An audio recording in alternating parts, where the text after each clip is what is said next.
651 dulu pernah mencintainya. Ternyata Magisu lagi. Tadi ketika di luar, saat Amandamu melihat ada seorang wanita di samping Rikimo, dia tidak bisa melihatnya dengan jelas. Dan sekarang saat mengetahui bahwa wanita di samping Rikimo adalah Magisu, nafas tenggorokan Amandamu sedikit sesak. Magisu ada di mana-mana. Rikimo menghadiri acara tersebut dengan membawa Magisu. Makan malam semacam ini dia lebih memilih Magisu. Apa maksudnya? Apakah dia benar-benar ingin bersama Magisu? Dalam sekejap, banyak hal melintas di benak Amandamu. Dalam 3 tahun pertama kehilangan ingatan yang dialami Rikimo, Magisu adalah tunangannya yang resmi. Dalam 3 tahun itu, apakah dia dan Magisu sudah memiliki sesuatu? Saat berpikir secara mendalam tentang beberapa hal ini, Amandamu merasa terganggu. Magisu melihat ekspresi terkejut di wajah Amandamu dengan perasaan puas, lalu ia perlahan berjalan ke Amandamu, sepertinya nonamu sangat terkejut melihatku. Amandamu menatap Rikimo. Karena Mike Jiang baru saja menggodanya di sini, dan juga ingin melakukan hal yang tidak senonoh dengannya, sedangkan Amandamu memperhatikan bahwa Rikimo tidak bergerak, dan juga tidak memandangnya bahkan sekilas. Jika bukan karena Magisu, dia mungkin saat ini akan dipukuli oleh Mike Jiang. Dia meneriakkan namanya lagi kepada Rikimo yang sama sekali tidak bergerak. Riki, jika mendengarnya dengan seksama, terdengar suaranya yang bergetar. Magisu juga mengikuti pandangan Amandamu untuk melihat Rikimo. Ketika dia melihat Rikimo masih dengan postur tubuh sebelumnya, dia tersenyum puas. Meskipun Magisu telah berusaha sekuat tenaga untuk menyembunyikan, matanya masih menunjukkan kegembiraan sebagai pemenang. Dia tahu bahwa Rikimo dan Amandamu sama sekali bukan orang di dunia yang sama, dan Amandamu sama sekali tidak layak untuk Rikimo. Suatu hari, Rikimo akan bosan dengan Amandamu. Pada hari ini, dia tidak datang terlambat. Rikimo tidak berbicara, Magisu, sebagai teman wanitanya, tentu saja berkata kepada Amandamu, Riki memiliki temperamen yang dingin, dia tidak suka dengan orang-orang yang berbeda dengannya, kamu seharusnya tahu ini, tetapi jangan salahkan dia. Mike Jiang mendengar pembicaraan antara keduanya dengan jelas. Dilihat dari isi percakapan yang didengarnya, Amandamu dan Rikimo seharusnya saling kenal, tetapi mereka terlihat tidak begitu akrab. Jika tidak, Amandamu yang telah berdiri di sini begitu lama, mengapa Rikimo mengabaikannya? Mike Jiang, yang mengira dia sudah mengetahui hal ini, memiliki pandangan sekilas yang tajam seolah ingin memangsa, tetapi ketika dia berbicara kepada Magisu, dia masih berbicara dengan sopan, Nona Su, karena dia adalah orang yang berbeda dengannya, mengapa kamu sepertinya begitu repot? Berikan saja padaku. Tentu saja, Magisu tidak bisa membiarkan Amandamu jatuh ke tangan Mike Jiang. Barang dagangan apa yang dimiliki sekelompok pria yang dipimpin oleh Mike Jiang ini, Magisu tidak bisa mengerti dengan lebih jelas. Tapi Amandamu adalah wanita yang pernah dicintai oleh Rikimo, lagi pula Magisu ingin memberi pemandangan untuk dilihat oleh Amandamu, tetapi dia masih takut pada Rikimo. Dia berbalik untuk melihat Rikimo dan melihat tatapan mata Rikimo yang acuh tak acuh. Setelah berpikir sebentar, dia berkata, Riki, bagaimana menurutmu? Rikimo tidak segera berbicara, tetapi berdiri tiba-tiba dan berkata tanpa ekspresi, terlalu berisik. Setelah selesai berbicara, dia pun melangkahkan kaki pergi keluar. Magisu tampak bahagia saat melihat Rikimo benar-benar tidak peduli lagi dengan Amandamu, dan dia juga tidak banyak bicara, jadi dia mengikuti langkah Rikimo yang akan pergi keluar. Saat Amandamu melihat Rikimo pergi dan ingin mengikutinya, ia malah dihentikan oleh Mike Jiang. Mike Jiang berhenti di depan Amandamu, dengan nada jahat dalam nadanya, ia berkata, tempat seperti ini, apakah kamu datang ketika ingin datang, pergi begitu saja ketika ingin pergi. Sepertinya kamu benar-benar tidak mengerti kata-kataku. Amandamu mengatakan kalimat ini dengan ekspresi kosong. Ketika dia mengulurkan tangan dan mengangkat kakinya, orang di sampingnya bahkan tidak tahu apa yang terjadi. Ketika akan bereaksi, Mike Jiang yang tadi tampak sangat garang, saat ini terjatuh di lantai. Dasar kamu wanita jalang, aku bersikap baik kepadamu, apakah kamu benar-benar memperlakukan dirimu sebagai hidangan yang baik? Aku akan mengajarimu untuk menjadi manusia baru hari ini. Setelah Mike Jiang selesai berbicara, memegang tangannya untuk bangkit, Amanda Mu mengambil segelas anggur di meja di sebelahnya, dan langsung menuangkannya ke bagian atas kepala Mike Jiang. Dasar kamu wanita gila, apa yang kamu lakukan? Mike Jiang dia tidak bisa membuka matanya karena disirami oleh anggur, dan mulutnya masih menggerutu. Setelah Amanda Mu selesai, dia melempar gelas anggur dengan keras ke lantai hingga pecah, lalu berkata dengan menghina, kamu sendiri yang tidak memahami hidup, dan kamu masih ingin mengajariku menjadi orang baru. Kamu yang gila. Begitu banyak orang di dalam ruangan tersebut seketika tertegun oleh adegan di depan mereka. Wanita ini terlihat kurus dan lemah. Selain memiliki penampilan yang indah dan temperamen yang juga sangat berbeda dari orang-orang di sini, tidak ada yang menyangka bahwa dia bisa memiliki keterampilan yang begitu baik, pukulan yang begitu tajam, berani memainkan tangannya kepada Mike Jiang. Seketika, tidak ada yang berbicara di ruangan yang besar itu. Amanda Mu bahkan sama sekali tidak memiliki keinginan untuk peduli dengan orang-orang yang tidak penting itu. Ketika dia berbalik untuk melihat pintu ruangan, dia mendapati bahwa Ricky Mo dan Magi Su sudah keluar. Dia tidak bisa terlalu mengurusi hal tersebut, dia pun langsung menyusul mereka. Setelah keluar, ada bisikan diskusi di dalam ruangan. Mengapa wanita ini sangat gila? Sepertinya dia tidak asing. Aku pernah melihat dia sebelumnya, tapi aku tidak ingat lagi, tunggu aku ingat-ingat dulu. Mereka semua sedang membicarakan Amanda Mu, tetapi melupakan Mike Jiang yang masih terbaring di lantai.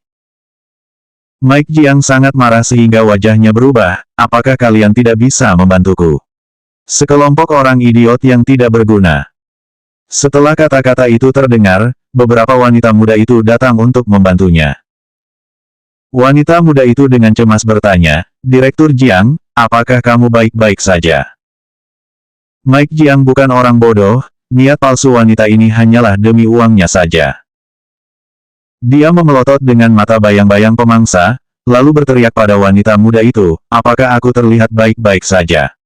Lihat wajahku, ini semua karena wanita murahan itu. Wanita muda itu sangat takut dengan kata-kata Mike Jiang, hingga ia tidak berani mengatakan sepatah kata pun, ia menundukkan kepalanya dan membiarkan Mike Jiang memarahinya. Setelah beberapa saat, tubuh Mike Jiang hampir selesai dibersihkan sebelum akhirnya dia dengan tegas dan memutuskan bahwa dia tidak akan membiarkan wanita itu pergi.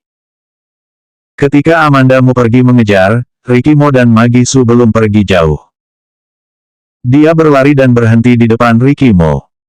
Ricky Mo mengangkat matanya sedikit, matanya jatuh pada Amanda Mu tanpa jejak suhu. Baru saja di dalam ruangan, sikap Ricky Mo terhadap Amanda Mu tidak peduli apa yang dia tanyakan, hingga membuat Magi Su sangat puas. Namun, dia masih khawatir bahwa Amanda Mu akan sering berkeliaran di depan Ricky Mo dan akan menghidupkan kembali perasaan lamanya. Dia menyambar posisi depan Amanda Mu dan berkata dengan keras, Amanda, apa lagi yang ingin kamu lakukan? Kalian sekarang sudah tidak ada hubungan lagi. Amanda Mu bahkan tidak memberi Magi Su pandangan sekilas. Ia hanya menatap lurus ke mata Ricky Mo, aku ada sesuatu untuk ditanyakan padamu. Begitu mendengar kata-kata itu, Ricky Mo sedikit memutar alisnya, mengangkat tangannya untuk melihat arloji di pergelangan tangannya, dan berkata dengan sangat kesal, Amanda, mengapa sebelumnya aku belum tahu bahwa kamu begitu menjengkelkan? 652 Jangan menyebut nama Amanda di depanku. Ekspresi wajah Amanda seketika berubah. Apa yang barusan dikatakan oleh Ricky Mo? Dia bahkan ragu kalau dia salah dengar. Namun, ekspresi dingin Ricky Mo di wajahnya mengatakan kepadanya bahwa dia baru saja memang mengatakan itu. Amanda Mu harus bertekad menemui Ricky Mo untuk bertanya dengan jelas. Saat ini, pikirannya terpecah belah, semua kata-kata telah tertelan di tenggorokannya, hingga tidak dapat diucapkan. Melihat dia tidak lagi berbicara, Ricky Mo mengulurkan tangan dan mendorongnya, lalu pergi. Magi Su berdiri pada posisi paling akhir, ia tersenyum lebar dan berkata, apakah kamu tahu siapa Mike yang baru saja kamu sakiti? Dalam dunia bisnis di kota J, tidak ada seorang pun kecuali keluarga Mo yang berani memancing masalah dengan keluarga Jiang secara sembarangan. Tapi sekarang kamu tidak lagi berada di bawah pelindungan Ricky, jadi lebih baik kamu berjuang sendiri saja. Tanpa dikatakan lagi, terdengar nada bicara bahagia tanpa simpati dengan jelas. Hati Amandamu ditusuk oleh kata-kata Ricky Mo hingga sakit, tetapi di depan Magisu, selangkah pun dia tidak mau bergerak. Dia dengan cepat memilah ekspresi wajahnya, sedikit mengangkat sudut bibirnya, meskipun Ricky bukan pelindungku lagi sekarang, tapi dia tidak akan pernah menjadi pelindungmu. Aku sangat berharap aku dapat melihat kamu duduk stabil di atas tahta Nyonya Direktur Mo suatu hari nanti. Tentu saja, Magisu tidak mungkin tahu bahwa bos perusahaan Mo yang sebenarnya adalah Amandamu, jadi dia tidak bisa mendengar makna mendalam dari kata-kata Amandamu. Dia tidak terlalu akrab dengan Amandamu, melihat Amandamu dengan penuh percaya diri, dia masih memiliki beberapa keraguan di hatinya. Namun, dia tidak akan menunjukkan keraguannya. Kalau begitu kamu tunggu saja, Magisu tersenyum sinis, lalu pergi. Amandamu memandangi sosok keduanya dari belakang yang telah pergi, ia berbalik dan mengangkat kakinya dan menendangnya di dinding. Bagaimana mungkin tidak kesal? Apakah dia benar-benar berpikir terlalu berlebihan? Tapi Ricky Mo juga pernah mengatakan sebelumnya untuk meminta dia menjauh dari Tisno. Tanpa alasan yang jelas, mengapa dia memintanya menjauh dari Tisno? Amandamu jatuh ke dalam keraguan diri lagi. Di sisi lain, Ricky Mo dan Magisu meninggalkan Jade Imperial dan berjalan langsung ke tempat parkir. Ricky Mo menarik pintu mobil untuk dirinya sendiri dan duduk. Meskipun Magisu sedikit tidak puas karena Ricky Mo tidak membuka pintu mobil untuknya, tetapi dia bahkan lebih takut bahwa Ricky Mo akan meninggalkannya. Dia juga berpikir untuk meminta Ricky Mo mengantarnya pulang, jadi dia memiliki tambahan sedikit waktu untuk bersama Ricky Mo. Begitu dia masuk ke mobil, dan baru duduk dengan stabil, dia bahkan tidak punya waktu untuk mengikat sabuk pengamannya, Ricky Mo seketika melajukan mobil. Karena tubuhnya lesu, tubuh Magisu seketika miring ke depan, ekspresi wajahnya sangat buruk, Ricky.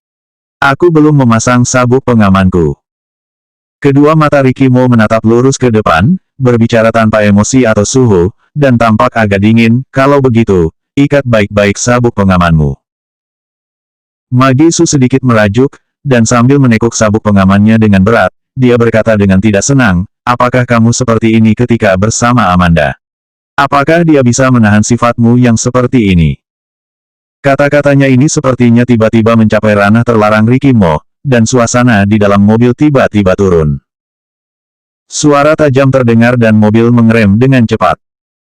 Magisu goyah lagi, lalu ditarik kembali oleh sabuk pengaman, dia jelas tampak sedikit malu. Dia menoleh dengan marah ke arah Ricky Mo, dan berkata dengan keras, Ricky, apa yang kamu lakukan? Bagaimana bisa kamu menyetir seperti ini?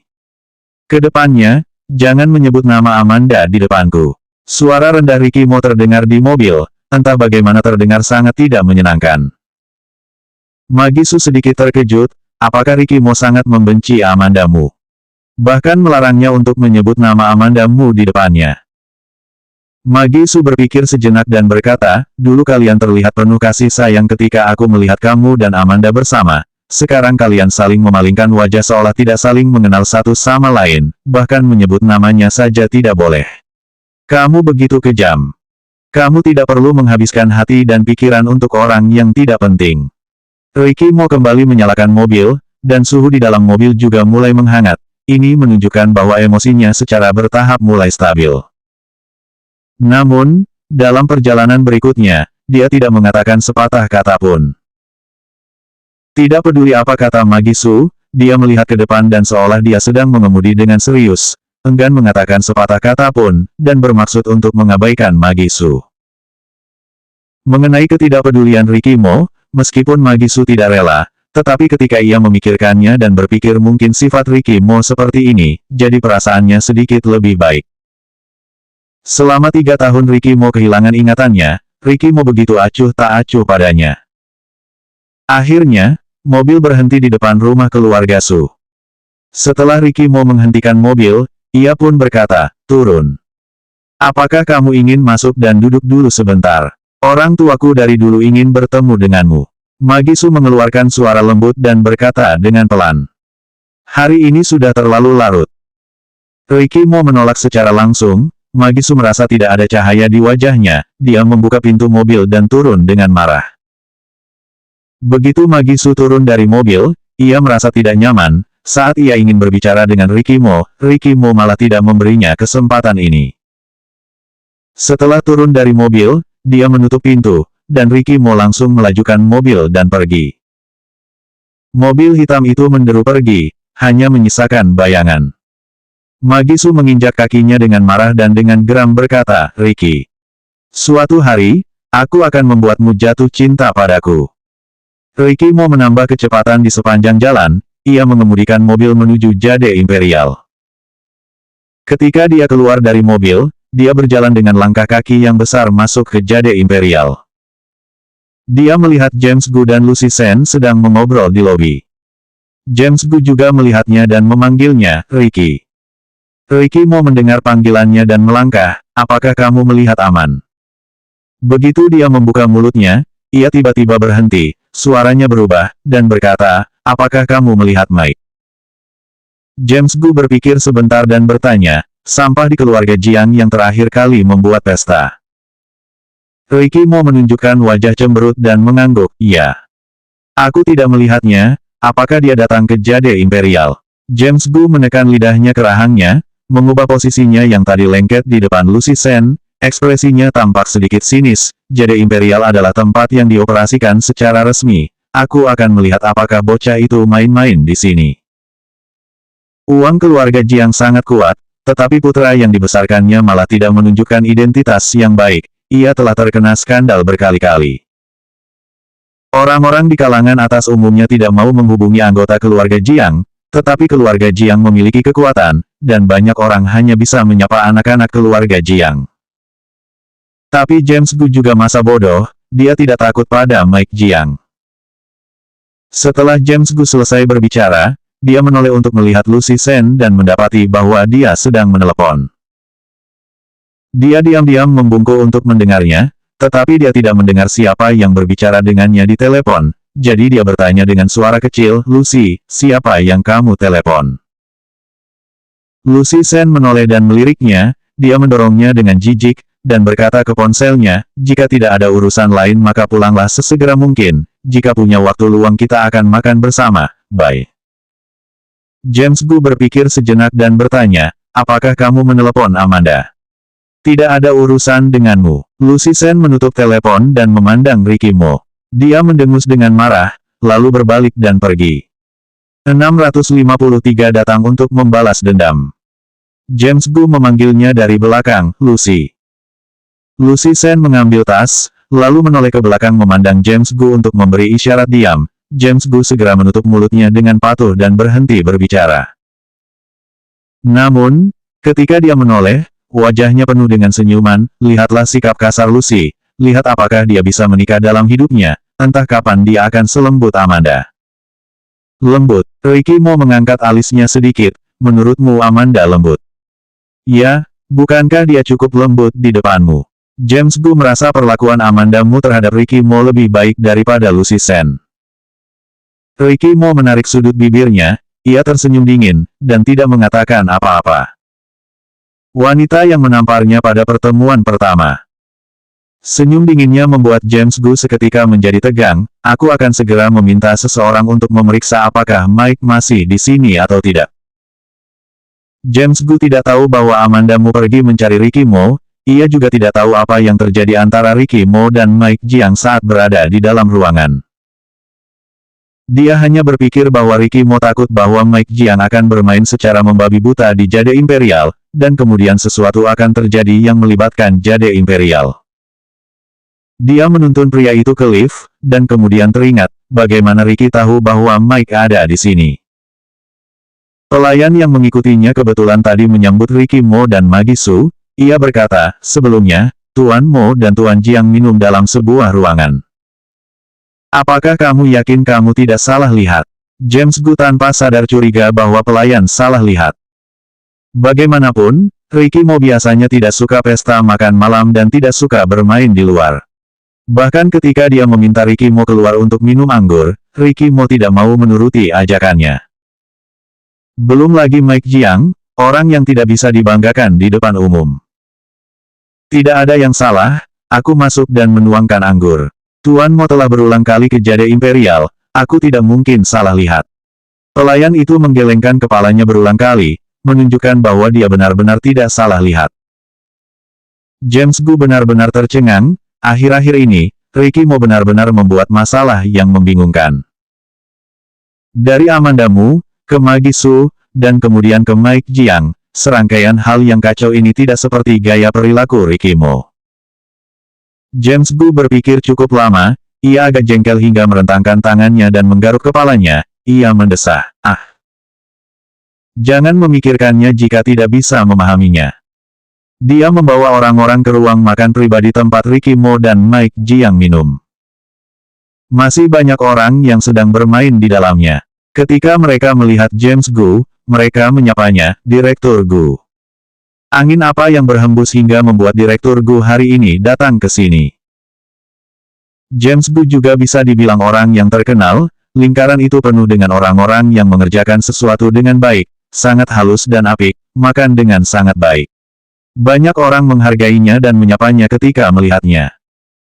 "Baru saja tiba di sini, kebetulan aku ada waktu luang untuk datang ke sini," kata James Gu, melihat sekeliling dengan tenang. Sama sekali tidak melihat sosok Mike Jiang. Tapi apakah mungkin Mike Jiang pergi ke toilet? James Gu sedikit menyipitkan matanya sedikit dan bertanya dengan santai, "Hari ini kalian cukup ramai. Sudah ada beberapa yang pergi. Jika kamu datang lebih awal, Tuan Muda Mo dan Direktur Jiang juga ada di sini." "Benarkah? Apakah mereka sudah pergi?" "Baru saja pergi, satu persatu." "Sudah pergi." James Gu berkata sambil tersenyum, "Begini, aku teringat ada urusan lain, kalian bermain dulu, aku akan meminta seseorang mengantar beberapa mangkuk buah untuk kalian." Direktur Gu sungkan sekali. "Kita semua adalah teman." Setelah James Gu mengucapkan beberapa patah kata kepada mereka, ia pun keluar dari ruangan tersebut. Ruangan itu penuh dengan aroma rokok dan setelah keluar, dia menghela napas panjang sebelum pergi menuju lift. Ricky Mo masih menunggu James Gu. Dia duduk tanpa ekspresi di sofa lobi, keduanya tangan di atas lutut, punggung lurus dan tegak, penampilannya mengungkapkan bahwa keadaannya saat ini sangat tegang. James Gu, yang akrab dengannya, dapat melihat secara sekilas bahwa ini adalah ekspresi cemas Ricky Mo. Setelah James Gu mendekat, dia mendapati ada segelas air di depannya, harusnya minuman itu disajikan kepadanya oleh pelayan. Begitu mendengar langkah kaki, Ricky Mo menoleh ke belakang melihat James Gu, wajahnya tampak sangat tegang, nada bicaranya rendah dan dalam, "Bagaimana? Apakah Mike sudah pergi?" "Dia sudah pergi tidak lama setelah kamu pergi." James Gu duduk di seberang Ricky Mo dan memandang Ricky Mo dengan tenang. Ricky Mo berdiri, "Kalau begitu aku pulang dulu." James Gu berdiri dan menggerutu, "Mengapa kamu seperti ini? Kamu mau langsung pergi?" Mengapa mereka berdua seperti ini, jika tidak mereka akan menemuinya ketika sesuatu terjadi, dan mereka akan meninggalkannya dan pergi begitu masalah selesai. Apakah masih ada sifat manusia? Ricky Mo menghentikan langkahnya, menoleh ke belakang dan berkata, "Terima kasih." James Gu mendengus, cuy, lalu berkata, "Siapa yang mau terima kasih darimu?" Setelah Ricky Mo pergi, Amanda Mu tidak melakukan apapun di Jade Imperial, jadi dia pulang dengan menyetir. Di perjalanan, dia berhenti dan membeli sesuatu di sebuah toko, dan meletakkannya ke kursi belakang sebelum lanjut mengemudi. Saat ini waktu sudah menunjukkan jam 11 malam. Pukul 11 di musim dingin, tidak banyak orang di jalan. Karena itu adalah area perumahan, maka hanya sedikit orang di jalan. Dia memarkir mobilnya di tempat parkir di sebelah kawasan tempat tinggalnya. Ketika dia berjalan masuk ke kawasan tempat tinggalnya, dia samar-samar merasa seperti seseorang mengikutinya dari belakang. Ketika Amanda Mu menoleh ke belakang, ia menemukan bahwa tidak ada orang yang mencurigakan kecuali beberapa mobil yang ada di belakang. Meskipun begitu, dia merasa sedikit tidak nyaman. Amanda Mu mempercepat langkahnya. Setelah memasuki kawasan tempat tinggal, dia nyaris merasa tidak tenang. Penghijauan di komunitas dibuat dengan sangat baik, tetapi lampu jalan agak gelap. Amanda Mu harus menyalakan senter ponselnya untuk melihat jalan dengan jelas. Kadang-kadang, satu atau dua orang yang lewat dan berjalan ke jalan yang lebih terang, Amanda Mu baru merasa sedikit tenang. Kebetulan pada saat ini, dia mendengar suara langkah gemerisik beberapa orang di belakangnya. Terdengar langkah kaki sedikit lebih cepat. Amanda Mu berbalik dan melihat beberapa pria jangkung mendekatinya. Pria yang sedikit berada di belakang tampak tidak asing di matanya. Mata Amanda Mu berkedip, matanya menyipit, dan kemudian matanya melebar tajam. Bukankah itu pria yang bernama Mike Jiang? Amanda Mu punya rahasia buruk, ia berbalik dan lari. Tapi, bagaimana bisa dia lari dari pria-pria jangkung dengan kaki panjang tersebut? Itu adalah pengawal Mike Jiang, yang profesional. Amanda Mu belum lari terlalu jauh, jadi dia sudah dikelilingi oleh mereka. Apa yang akan kalian lakukan? Amanda Mu memperhatikan mereka dengan waspada. Saat ini, Mike Jiang datang mendekat. Amanda, dia pertama-tama memanggil namanya dengan nada suara yang berat, lalu tertawa, dan dengan acuh berkata, apakah kamu pikir aku, Mike Jiang, adalah tipe orang yang bisa membiarkanmu melakukan apa saja? Amanda Mu bukannya tidak pernah berpikir bahwa Mike Jiang mungkin akan menemui dia untuk mencari masalah, tapi dia tidak menyangka akan terjadi begitu cepat. Ini bukan pertama kalinya dia melihat penjahat seperti itu. Setelah panik dalam waktu singkat, dia menjadi tenang. Dia mengangkat dagunya dan berkata dengan tenang, jadi, kamu sekarang di sini untuk membalas dendam, dengan 4 pengawal kamu mencariku untuk membalas dendam pada seorang wanita. 654 entah hidup atau mati. Amanda Mu membawa jejak ejekan pada nada bicaranya, bahkan orang bodoh pun bisa menyadarinya. Mike Jiang telah melihat semua jenis wanita, wanita cantik, dan wanita yang tidak menghargai sebuah kebaikan. Tapi dia belum pernah melihat wanita dengan penampilan cantik seperti Amanda Mu, bahkan di saat kematian akan datang pun, dia tidak akan menghargai kebaikannya. Untuk sementara, ketertarikannya pada Amanda Mu semakin bertambah dalam. Mike Jiang melambaikan tangannya dan memberi isyarat agar pengawal itu mundur. Begitu para pengawal mundur, Mike Jiang berjalan menghampiri Amanda Mu, ia menggelengkan kepalanya, dan berkata dengan rengekan, mengapa? Apakah 4 pengawal ini terlalu banyak? Kalau begitu, kamu harus patuh dan dengar kata-kataku, kamu harus mandi hingga bersih dan berlutut untuk mengakui kesalahan pada Tuan Muda Jiang, lalu semuanya baik-baik saja, bagaimana? Amanda Mu tidak bisa mendengar makna tidak senonoh dalam kata-kata Mike Jiang. Sekarang dia tidak bisa menginjak Mike Jiang hingga mati. Tapi saat ini terlalu banyak orang, dia bukan lawan mereka, jika hanya ada satu Mike Jiang, dia benar-benar tidak takut. Dia mengambil napas dalam-dalam dan meremas bibirnya dengan enggan, lalu berkata pelan, benarkah? Mengapa begitu mudah? Sudah ku bilang sejak awal, aku adalah pria yang sangat menghargai wanita, terutama bagi mereka yang sedikit mirip denganmu, tentu saja, aku lebih murah hati, kamu tunjuk saja jalannya, kamu sendiri yang memilih. Melihat wanita cantik di bawah lampu, Amanda Mu berdiri di bawah lampu jalan, apalagi Mike Jiang berdiri begitu dekat dengannya, melihat wajah Amanda Mu yang cantik dan cerah, dia tidak sabar untuk menerkamnya segera. Namun, benda bagus seperti Amanda Mu ini, memang jangan terlalu tergesa-gesa. Tiba saatnya sudah di tangan, ada waktu untuk bermain secara perlahan. Mike Jiang menjilat bibirnya, menatap Amanda Mu dengan mata berapi-api, tanpa menyembunyikan usahanya. Pada saat ini, tidak banyak orang yang lalu lalang di kawasan tersebut. Entah itu seorang pekerja kantor yang pulang larut, atau seorang wanita tua yang baru pulang dari luar, melihat Amanda Mu dikelilingi oleh sekelompok pria, mereka semua melihat sekeliling dengan rasa penasaran, tetapi tidak ada yang datang untuk bertanya apakah dia membutuhkan bantuan. Tampaknya mustahil mengharapkan orang lain untuk membantunya. Dan Mike Jiang di depannya dengan penuh percaya diri, benar-benar seperti memiliki segalanya di bawah kendali dirinya. Kenyataannya memang seperti itu. Selama Amandamu tidak memperhatikan, mungkin dia benar-benar akan dibawa pergi oleh Mike Jiang. Dia langsung teringat apa yang dikatakan Magi Su sebelumnya. Ya, sekarang Ricky Mo bukan lagi pelindungnya. Tidak ada yang akan menandingin perlindungan Ricky Mo, dan dia akan dapat menemukannya sesegera mungkin setelah kecelakaan itu. Tidak mungkin. Tapi apa yang bisa dia lakukan? Hanya bisa berusaha melepaskan diri. Amandamu maju selangkah, dan tersenyum pada Mike Jiang dengan bibir tertutup. Direktur Jiang adalah orang yang sangat pintar. Aku juga tidak bodoh, dan aku tahu bahwa hanya orang dengan bakat luar biasa yang bisa memahami keadaan seperti ini. Direktur Jiang berpikir bagaimana aku akan memilihnya. Mike Jiang tersenyum bangga, kalian memang wanita murahan, mengapa kalian harus bertengkar di Jade Imperial? Lagi pula, hasil akhirnya sama. Benar, Amandamu terus tertawa.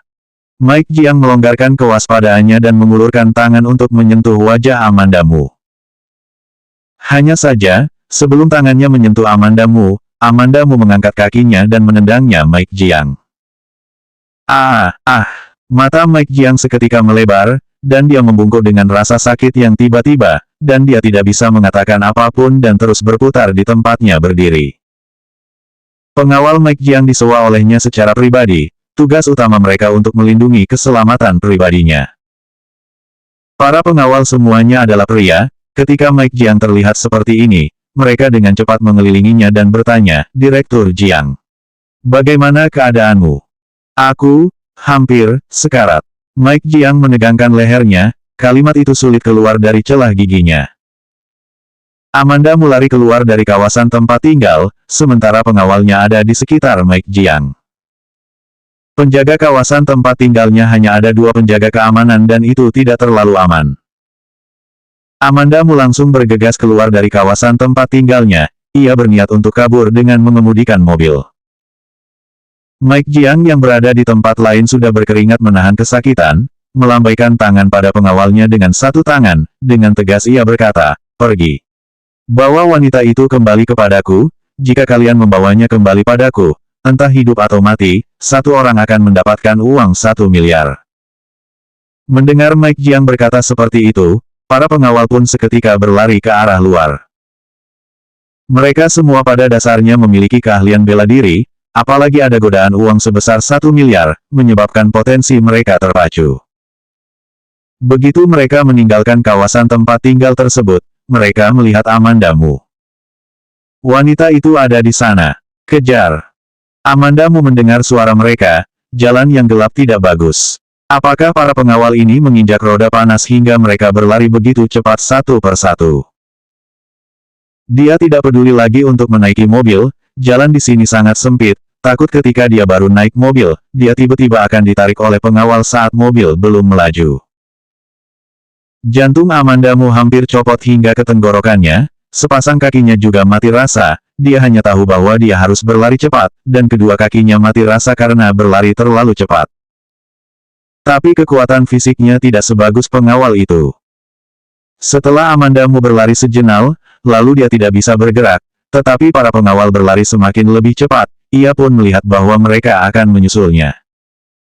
Saat ini, entah dari mana seorang pria muncul, kebetulan sedang berhadapan dengan para pengawal. Pengawal itu segera memaki, apakah kamu buta? Apakah kamu tidak bisa melihat jalan? Entah apa yang dikatakan pengawal hingga membuat pria itu tersinggung, kemudian kedua belah pihak pun berkelahi. Amandamu sedikit terkejut. Sekelompok pria berkelahi di jalan, banyak orang yang lewat datang untuk menyaksikan perkelahian tersebut.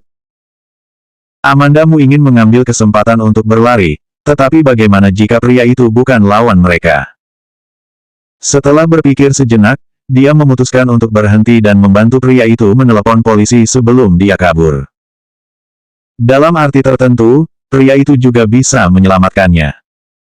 Namun, ketika Amandamu mengeluarkan ponselnya dan mencoba menelepon, ia melihat bahwa pengawal Mike Jiang jatuh ke tanah satu demi satu. Apakah pria ini sangat kuat? Teknik bertarung pria itu sangat sengit, dia cepat dan akurat dalam pukulan pertamanya, hingga tidak memberikan kesempatan bagi pengawal itu untuk bereaksi. Amanda Mu sedikit terkejut, selain Ricky Mo, dia belum pernah melihat ada yang bertarung begitu sengit. Dia menyimpan ponselnya dan mungkin tidak perlu lagi menelepon polisi. Dia dengan langkah cepat menghampiri pria tersebut, "Tuan, apakah kamu baik-baik saja?" Pria itu baru berbalik dan berhadapan dengannya, mengenakan topi jaket di kepalanya dan masker. Amanda Mu tidak bisa melihat wajahnya dengan jelas. Ketika dia mendekat, dia melihat mata pria itu yang terbuka dan memanggil sebuah nama dengan ragu, "Tisno." Tisno tidak membuka maskernya, dan tidak ada ekspresi yang jelas di matanya. "Nona Mu, akhirnya kita bertemu lagi. Apakah kamu baik-baik saja?" Amanda Mu memandang Tisno dan mendapati bahwa dia tidak tampak seperti terluka. Yang mengalami luka adalah pengawal Mike Jiang. Mereka semua meringkuk di tanah dan merintih kesakitan. Tisno menggelengkan kepalanya dan berbalik lalu pergi. Amanda Mu memiliki beberapa keraguan, bukankah seharusnya Tisno ada di samping Stevie Mo di Villa Ricky Mo? Bagaimana dia bisa muncul di sini? Baru hari ini dia pergi bertemu dengan James Gu untuk bertanya tentang organisasi X, dan dia tidak bertanya apa hasilnya. Sekarang dia baru saja bertemu Tisno, lebih baik menerapkan kata-katanya. 655 Mengapa kamu mengikutiku? Karena berpikir seperti ini, Amanda Mu pun mengejarnya. "Tisno, tunggu." Tisno berhenti, tatapan matanya pun biasa saja. "Nona Mu, apakah ada masalah lain?" Ekspresinya tenang dan acuh tak acuh. Amanda Mu tidak banyak basa-basi, ia langsung bertanya padanya, "Kenapa kamu bisa ada di sini?" Nada bicara Tisno sangat santai, "Aku hanya lewat." "Apakah kamu pikir aku akan percaya?" Amanda Mu menghentikan jalan Tisno. Tisno, yang telah berencana untuk pergi, terpaksa menatapnya. Tisno tersenyum dingin, "Stevie akan pergi ke luar negeri untuk melakukan penyembuhan. Dia tidak membutuhkanku lagi." Amanda Mu sedikit terkejut. Maksud dari kata-kata Tisno adalah, Stevie Mo tidak menginginkannya lagi. Dia selalu dapat melihat bahwa Tisno memiliki perasaan khusus terhadap Stevie Mo, tetapi Stevie Mo terhadap Tisno, sebut saja istimewa, dan itu agak istimewa, tetapi orang-orang seperti Stevie Mo yang sombong dan angkuh, apakah akan menyukai orang seperti Tisno? Amanda Mu melihat bahwa Tisno tidak ingin membicarakan tentang Stevie Mo lagi, jadi dia berhenti bertanya. Dia bertanya tanpa sengaja, "Jadi, selanjutnya kamu mau pergi kemana? Bukankah sama saja pergi ke tempat manapun?" Tisno mendengus, dan ada rintihan mengembara yang hilang di antara kedua alisnya. Entah mengapa, Amanda Mu tiba-tiba merasa bahwa Tisno tidak terlihat seperti seorang pembunuh. "Benar juga," Amanda Mu mengangguk dan memberi saran, "karena kamu hari ini telah membantuku, lebih baik aku mentraktirmu makan bersama." Gagasan di hati Amanda Mu sangat sederhana, dia hanya ingin berbicara dengan Tisno untuk memancing fakta yang diketahui olehnya. Meskipun sangat mungkin bahwa Tisno tidak akan menuruti permintaannya, tapi apakah ada hubungannya? Tidak masalah jika dia tidak bersedia. Tapi yang mengejutkan Amanda Mu adalah Tisno mengangguk, dan dengan baik hati berkata, "Oke." Sekarang, Amanda Mu agak bingung. Ada sebuah restoran barbecue di dekat kawasan tempat tinggal tersebut. Tisno juga tidak pilih-pilih, dia mengikuti langkah kakinya ke restoran barbecue. Pelayan memberi menu, dan Tisno juga tidak sungkan-sungkan memesan banyak daging. Tapi toko barbecue ini sangat murah, dan tidak perlu menghabiskan banyak uang untuk memesan banyak daging. Cara makan Tisno tidak elegan, tetapi memberikan perasaan yang sangat elegan. Amanda Mu menatapnya untuk sementara waktu, dan tidak bisa menahan senyum. Para pembunuh dalam serial TV tampaknya sangat galak, ketika makan juga membuka mulut dengan besar tanpa rasa takut. Tisno meneguk bir dan menatap Amanda Mu, "Bodoh." Amanda Mu terdiam oleh kata yang diucapkannya. Lupakan saja, jangan memberi perhitungan kepada Tisno. Dia tadi sudah membantunya, dan dia juga ingin memancing fakta-fakta yang diketahui olehnya. "Aku belum pernah melihat sungguhan, tentu saja aku hanya tahu apa yang aku tonton di TV." Amanda Mu bersandar, tampak tidak bersalah. Tisno tersenyum dingin, kemudian tiba-tiba menurunkan suaranya, menggunakan suara yang hanya bisa didengar oleh dua orang, dan berkata dengan suara rendah, apakah kamu tahu? Kesepakatan terakhir yang aku ambil adalah menjadi seorang guru bahasa Mandarin di sekolah menengah. Aku benar-benar sibuk mengajar selama 2 tahun sebelum akhirnya menemukan peluang untuk menyelesaikan kesepakatan itu. Tisno biasanya tidak terlihat baik ketika dia berbicara. Tetapi ketika dia mengatakan hal ini dengan suara tenang dan tidak biasa pada saat ini, Amanda merasakan perasaan yang menakutkan muncul. Tisno seorang pembunuh, tetapi bisa menjadi guru bahasa Mandarin di sekolah menengah. Mengajar selama 2 tahun, tidak tampak ada kesenjangan. Demi membunuh seseorang, dia dengan sengaja mengajar di sekolah selama 2 tahun penuh. Yang lebih mengejutkan Amanda ternyata Tisno memiliki kemampuan menjadi guru bahasa Mandarin. Jika dilihat-lihat, harusnya dia menjadi guru pendidikan jasmani. Mungkin ekspresi terkejutan Amanda terlalu jelas. Tisno menarik sudut bibirnya, menunjukkan ekspresi seperti senyum, sesuatu yang aku bisa tentu saja tidak bisa melebihi Ricky. Kali ini giliran Amanda yang menarik sudut mulutnya. Dia menundukkan kepalanya dan menusuk sepotong tahu pada malam hari dengan tusuk bambu, dan tidak melanjutkan topik yang diangkat oleh Tisno. Tiba-tiba, dia seperti teringat sesuatu, dia menatap tajam ke arah Tisno.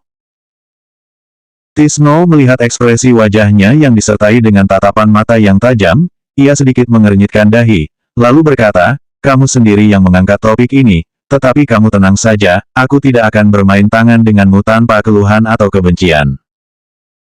Amanda menatap Tisno dengan tenang dan bertanya, apakah kamu kenal seseorang bernama Kenzo? Siapa? Tisno berpikir sejenak, aku tidak kenal. Amanda jatuh ke dalam perenungan. Tisno tadi mengatakan bahwa bisnis terakhirnya sebelum dia bersembunyi di sekolah menengah selama 2 tahun. Kenzo Lee juga merawat Amanda selama 3 tahun, hingga mendapatkan kepercayaannya sepenuhnya, dan akhirnya berani menunjukkan dirinya sendiri.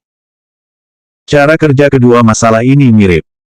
Ini membuat Amanda terpaksa meragukan bahwa Kenzo Lee mungkin ada hubungannya dengan organisasi X.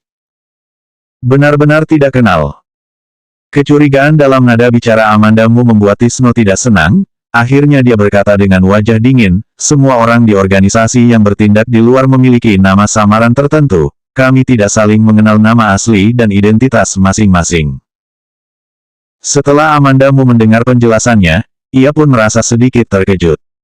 Dia bahkan tidak berani menulis skrip ini. Dan kenyataan seringkali lebih dramatis daripada sebuah serial drama. Meskipun Amanda ingin tahu lebih banyak tentang organisasi X, tapi malam ini dia sudah terlalu banyak bertanya. Entah kenapa Tisno bisa memberitahunya beberapa informasi ini, mungkin karena dia dalam suasana hati yang baik, atau dia mungkin ingin menakutinya sehingga dia tidak berani bertanya tentang organisasi X lagi.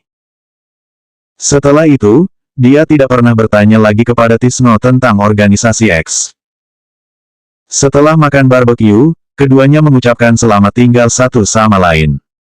Namun, setelah keduanya mengucapkan selamat tinggal, Amanda menemukan bahwa Tisno tidak pergi, tetapi mengikutinya dari belakang.